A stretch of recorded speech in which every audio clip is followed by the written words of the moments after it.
my friend, his brother, my brother and I were camping behind my friend's home. It was July, or August 1982. Over the years, I had spent several nights camping there with my friend.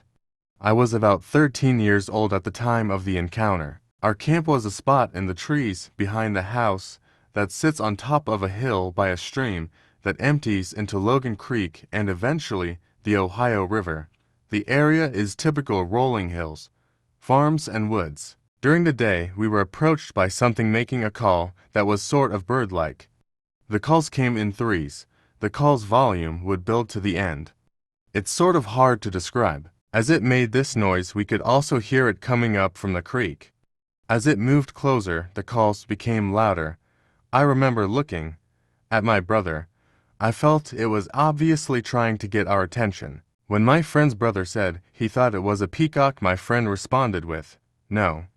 I looked at my friend, and when saw his face, he had a bewildered look on his face. He then said, "Something's moving around down there." We were all very aware that something had been moving around for minutes. I had the impression he had just seen something. I suggested we go and see it, and he said, "No," and shook his head with that funny look on his face. The sound continued for about 5 minutes. I remember being surprised by its persistence.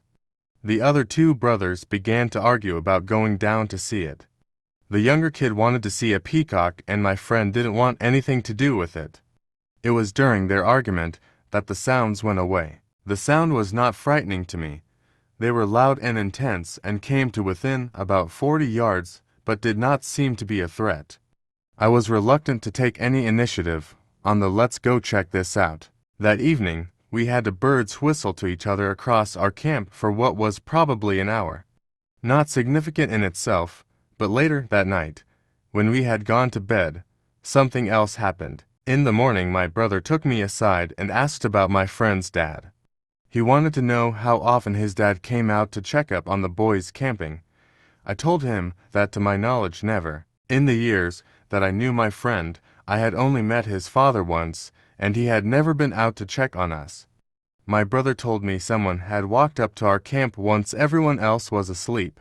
He was sure it was a big person because they stood at the edge of our camp breathing very heavily. He was hoping it was my friend's dad, but was confused as to why he had come from the creek side of the camp and not the house side.